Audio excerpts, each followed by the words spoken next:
থেকে 20,000 কোটি টাকা শুধু চুরি করেছে। এই দেশটা কি কারো বাপের? এই দেশটা কি কারো বাপের?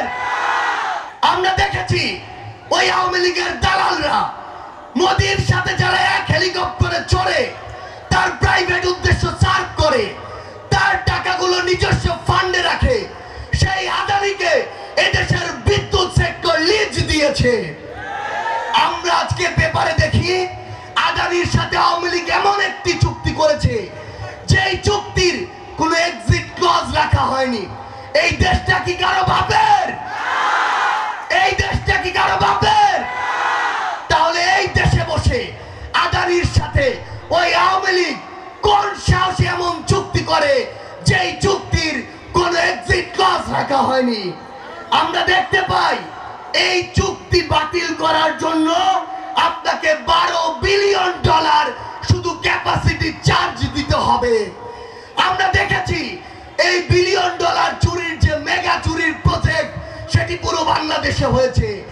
35,000 কোটি টাকা দিয়ে পদ্মা সেতু করেছে। 15 থেকে 20,000 কোটি টাকা শুধু 15 থেকে 20,000 কোটি টাকা শুধু চুরি করেছে।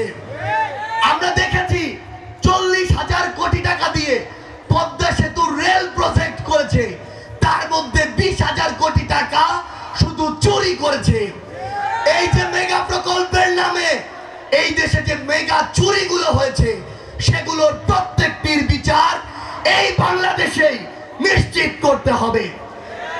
আমরা আমাদের জায়গা থেকে দেখেছি বিগত 16 বছরে আমার কোন একজন ভাইকে যদি দাড়ি দেখেছে তাকে ট্যাগ দিয়েছে, আমার কোন একজন ভাইয়ের কপালে যদি সিজদার দাগ দেখেছে তাকে ট্যাগ দিয়েছে, কারো গায়ে যদি পাঞ্জাবি পায়জামা দেখেছে, কখনো যদি পলিটিক্যালি থ্রেট মনে হয় তাকে ট্যাগ দিয়েছে।